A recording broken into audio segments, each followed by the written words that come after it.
Friends, कैसे आप सब। तो डियर, आज का जो क्लास है इसमें हम लोग प्रीवियस ईयर क्वेश्चन डिस्कस करने वाले हैं। तो चलिए हम लोग स्टार्ट करते हैं आज का क्लास। पहला क्वेश्चन देखिए कि मान लें कि आप छात्रों को वेतन दरें तय करना सिखाना चाहते हैं। निम्नलिखित में से कौन सा अति प्रासंगिक है। पहला ऑप्शन है श्रमिकों से आंकड़े एकत्रित कर, दूसरा है वेतन पर सरकारी विवरण, और तीसरा है श्रम कानून संहिता, और चौथा है उपभोक्ता व्यय का सर्वेक्षण। सही विकल्प का चयन कीजिए। ए, बी और सी, ए, बी और डी, या ए, सी और डी, या बी, सी और डी। तो यहाँ पे क्या बोल रहा कि श्रम कानून और संहिता, ठीक है, ये सही है। वेतन पर सरकारी विवरण और श्रमिकों से आंकड़े एकत्रित कर, और ये जो है ना उपभोक्ता व्यय का सर्वेक्षण, ये बिल्कुल आपका सही नहीं है। तो हमारा ऑप्शन ए, बी और सी जो रहेगा करेक्ट आंसर हो जाएगा। नेक्स्ट क्वेश्चन बोल रहा है निम्नलिखित में से कौन सा उदाहरण प्राथमिक स्रोतों के हैं। पहला है चित्र, दूसरा है विश्वकोश, तीसरा है भाषण, चौथा है डायरिया। सही विकल्प का चयन कीजिए। पहला ऑप्शन है ए, बी, सी, ए, सी, डी, बी, सी, डी और ए तथा बी। हमारा आंसर क्या हो जाएगा यहाँ पे देखिए, विश्वकोश। विश्वकोश ये नहीं हो सकता, चित्र हो सकता, भाषण हो सकता है, और डायरिया। यानी ए, सी, डी। हमारा करेक्ट आंसर क्या हो जाएगा, आंसर बी हो जाएगा आपका, ए और सी और डी। नेक्स्ट क्वेश्चन है आपका परियोजना रिपोर्ट के मूल्यांकन के लिए निर्देशों के श्रुतिकरण के लिए निम्नलिखित में से किसे सबसे कम महत्व दिया जाता है। अधिगम, प्रतिफल, विद्यार्थियों की प्रतिभागिता, प्रस्तुतिकरण और शिक्षक का मार्गदर्शन। हमारा आंसर हो जाएगा आपका शिक्षक का मार्गदर्शन। क्वेश्चन क्या बोल रहा है कि परियोजना रिपोर्ट के मूल्यांकन के लिए निर्देशों के श्रुतिकरण के लिए निम्नलिखित में से सबसे कम महत्व दिया जाता है। सबसे कम महत्व किसे दिया जाता है, तो शिक्षक का मार्गदर्शन को सबसे कम जो है महत्व दिया जाता है। यानी आप महत्व किसको दे सकते हैं, अधिगम, प्रतिफल को, विद्यार्थियों की प्रतिभागिता को, और प्रस्तुतिकरण को दे सकते हैं। नेक्स्ट है परियोजना रिपोर्ट में के मूल्यांकन के लिए निर्देशों की सूत्रीकरण के लिए। अच्छा, नेक्स्ट क्वेश्चन है आपका सामाजिक विज्ञान की कक्षा में अधिगम के लिए आकलन निश्चित करता है। पहला ऑप्शन है शिक्षक को अपनी शिक्षण अधिगम प्रक्रिया को पुनर्लावलोकन, समीक्षा तथा रूपांतरित करने के लिए। दूसरा है छात्रों का अपने संवेशकों के आकलन का लगातार प्रयोग करना। तीसरा बोल रहा आकलन की बहुविधि रणनीतियों का प्रयोग करना। चौथा बोल रहा आकलन के रूपरेखा को प्रतिपादित करते समय बोर्ड के दिशा निर्देशों का प्रयोग। तो सही विकल्प क्या है, ए, बी और सी, ए, सी, बी, सी और ए, बी, डी। तो यहाँ पे सही विकल्प क्या बोल रहा, ए और सी बोल रहा, मतलब कि छात्रों को अपना संवेशकों के आकलन का लगातार प्रयोग करना चाहिए, मतलब अपने से बड़े जो है उनका जो उनका अनुभव है उनका प्रयोग करना चाहिए। और दूसरा बोल रहा आकलन की बहुविधि रणनीतियों का प्रयोग करना। और तीसरा अच्छा, ये आपका बी था। पहला बोल रहा था शिक्षक को अपनी अशिक्षम अधिगम प्रक्रिया को पुनर्लावलोकन, समीक्षा तथा रूपांतरित करने के लिए, यानी ए। और ये सी बोल रहा, ठीक है, आकलन की बहुविधि रणनीतियों का प्रयोग करना, यानी ये दो। देखिए हम आपको बता दें कि हमारा जो 60 मार्क्स का जो आपका रहेगा SST, उसमें 20 मार्क्स का जो पैरालॉजी रहता है, ठीक है, और 40 मार्क्स का जो रहता है उसमें से आपका 5-6 क्वेश्चन आपको थोड़ा सा टिपिकल देखने को ही मिलेगा। नेक्स्ट क्वेश्चन है, जैसे कि अभी हम लोग जो क्वेश्चन देखे, नेक्स्ट क्वेश्चन है विद्यालय में सामाजिक और SST का, ठीक है, कोई भी क्वेश्चन जो रहता है वो आपका बहुत बड़ा बड़ा रहता है। जो भी स्टेटमेंट बेस्ड क्वेश्चन रहेगा, और एटलीस्ट 10 या 15 क्वेश्चन जो रहता है वो आपका बड़ा बड़ा क्वेश्चन देखने को मिलेगा। तो पैडालॉजी वाला क्वेश्चन थोड़ा सा आपको हार्ड लगेगा, और जो NCERT का जो चैप्टर से आता है ना वो बिल्कुल प्रीवियस ईयर क्वेश्चन से ही आता है, ठीक है। तो प्रीवियस ईयर क्वेश्चन का 5 साल का जरूर करके जाइएगा। नेक्स्ट है विद्यालय में सामाजिक विज्ञान के शिक्षण का एक मुख्य ध्येय है। पहला ऑप्शन है छात्रों में अपने सामाजिक तथा भौतिक संसार को समझने के लिए सही ज्ञान, मनोवृत्तियों तथा झुकाव को बढ़ावा देना। दूसरा बीते हुए ऐतिहासिक काल के बारे में सूचना प्रदान करना। तीसरा प्राकृतिक संसार के बारे में प्रयोगात्मक तथा वैज्ञानिक जांच परिपक्ष करने के कौशल को विकसित करना। चौथा बोल रहा आधारभूत भाषा, विषयकता तथा क्षमता, योग्यता को अर्जित एवं विकसित करना। हमारा आंसर क्या हो जाएगा, तो हमारा आंसर हो जाएगा छात्रों में अपने सामाजिक तथा भौतिक संसार को समझने के लिए सही ज्ञान, मनोवृत्ति तथा झुकाव को बढ़ावा देना, ठीक है। पहला ऑप्शन जो रहेगा ये बिल्कुल सही रहेगा आपका, कि विद्यालय में सामाजिक विज्ञान के शिक्षण का एक मुख्य ध्येय क्या है, तो छात्रों को अपने सामाजिक तथा भौतिक संसार को समझने के लिए सही ज्ञान और मनोवृत्तियों तथा झुकाव को बढ़ावा देना। नेक्स्ट है भूगोल शिक्षण का प्रयास होना चाहिए। पहला है जिस संसार में हम रहते हैं उनकी समझ के लिए अवधारणाओं से परिचय कराना। दूसरा है विभिन्न क्षेत्रों की परस्पर आश्रितता की समझ को बढ़ाना। तीसरा पर्यावरण और संसाधनों के संरक्षण के प्रति संवेदनशील बनाना। ए और बी, ए और सी, और बी और सी, और ए और बी और सी। तो हमारा आंसर क्या हो जाएगा? आंसर ए और सी हो जाएगा। ठीक है, ए और सी जो रहेगा करेक्ट आंसर होगा। ए क्या है आपका कि जिस संसार में हम रहते हैं उनकी समझ के लिए अवधारणाओं से परिचय कराना, ये बिल्कुल सही है। दूसरा है पर्यावरण और संसाधनों के संरक्षण के प्रति संवेदनशील बनाना। ठीक है, तो ए और सी जो रहेगा करेक्ट आंसर हो जाएगा। नेक्स्ट है निम्नलिखित में से कौन सा शिक्षण अधिगम का संसाधन नहीं है? पाठ्यपुस्तक, मानचित्र, प्रदर्शन और नमूना मॉडल। तो भाई ये जो प्रदर्शन जो है ये आपका अधिगम का संसाधन जो है नहीं है, क्योंकि पाठ्य पुस्तक से आप देख सकते हैं, मानचित्र भी देख सकते हैं, मॉडल से भी आप समझ सकते हैं, लेकिन प्रदर्शन जो है ये जो है आपका अधिगम का संसाधन नहीं है। नेक्स्ट ये पोस्टर डैश का उदाहरण है। ग्राफिक सामग्री, त्रियामी सामग्री और श्रवण दृश्य सामग्री और प्रक्षिप्त सामग्री। आंसर हो जाएगा ग्राफिक सामग्री हो जाएगा। पोस्टर जो है आपका ग्राफिक सामग्री का उदाहरण है।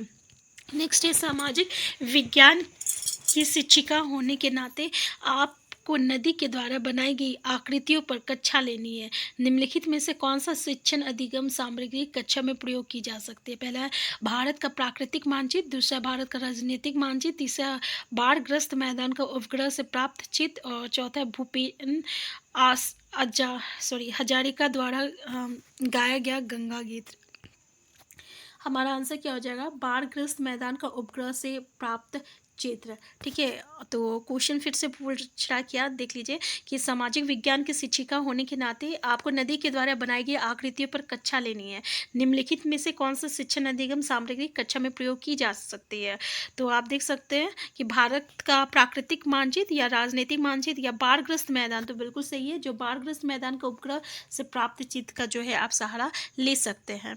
नेक्स्ट क्वेश्चन बोल रहा बहुवैकल्पिक प्रश्नों पर आधारित आकलन के विषय में कौन सा कथन सत्य है? पहला पाठ्यक्रम का विस्तृत प्रयोग संभव, दूसरा केवल योगात्मक आकलन के लिए प्रयुक्त, तीसरा पूरा भाषा योग्यता का सीमित आकलन, नेक्स्ट है विद्यार्थियों में सुधार के लिए सीमित संभावना।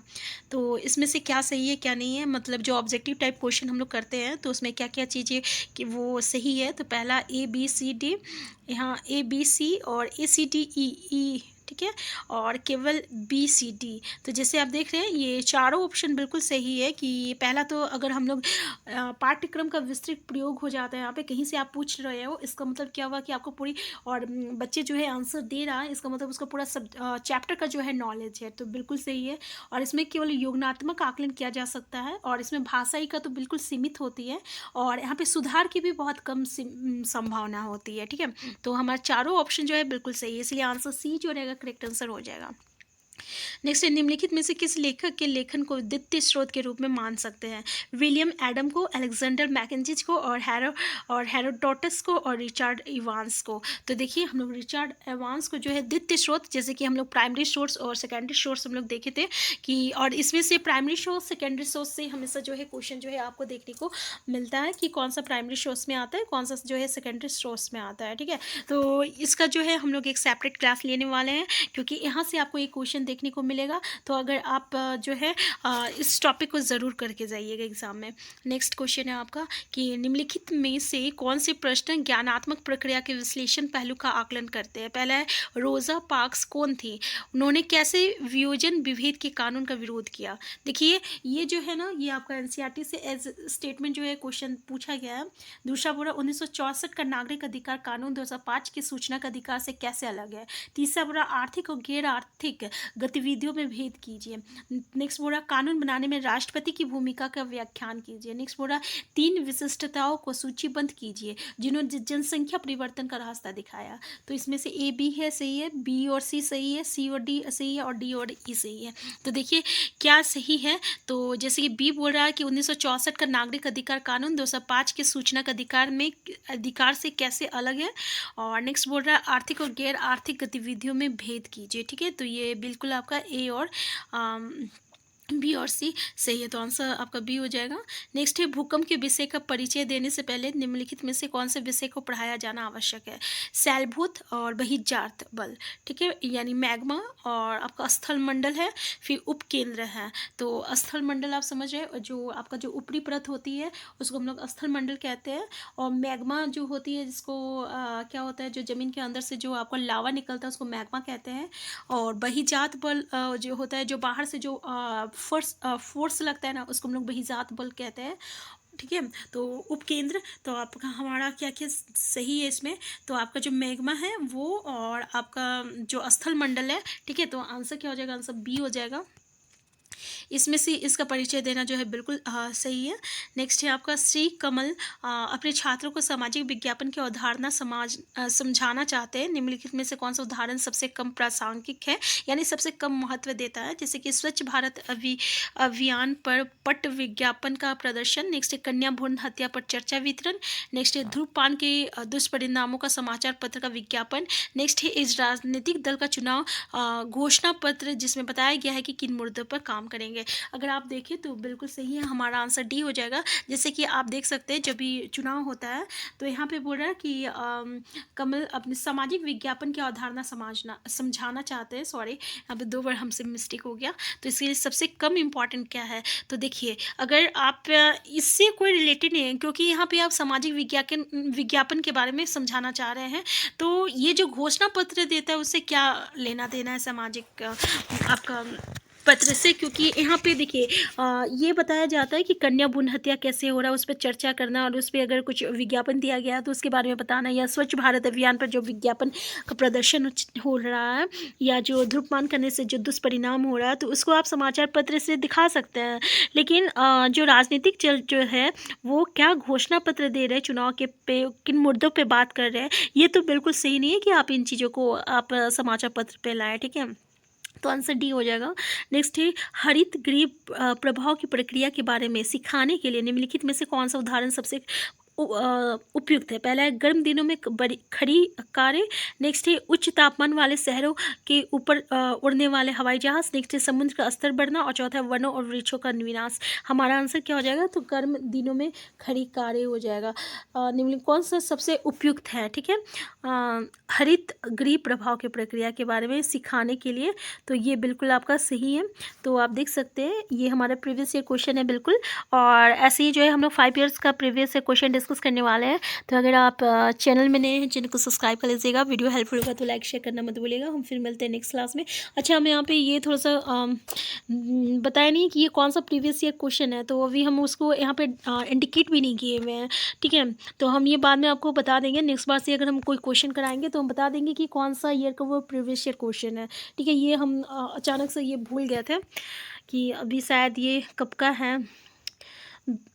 हम जो है प्रीवियस नेक्स्ट 5 ईयर्स तक का जो आपका प्रीवियस क्वेश्चन रहेगा उसको लेके कोशिश करेंगे, उससे आगे का जो रहेगा। और हमको लग रहा है ये शायद 2014 या 15 का कोई प्रीवियस क्वेश्चन होगा। तो नेक्स्ट बार जो है हम लोग इंडिकेट करने की कोशिश करेंगे। हम फिर मिलते हैं नेक्स्ट क्लास में। चैनल में नए हैं, चैनल को सब्सक्राइब कर लीजिएगा। Thank you.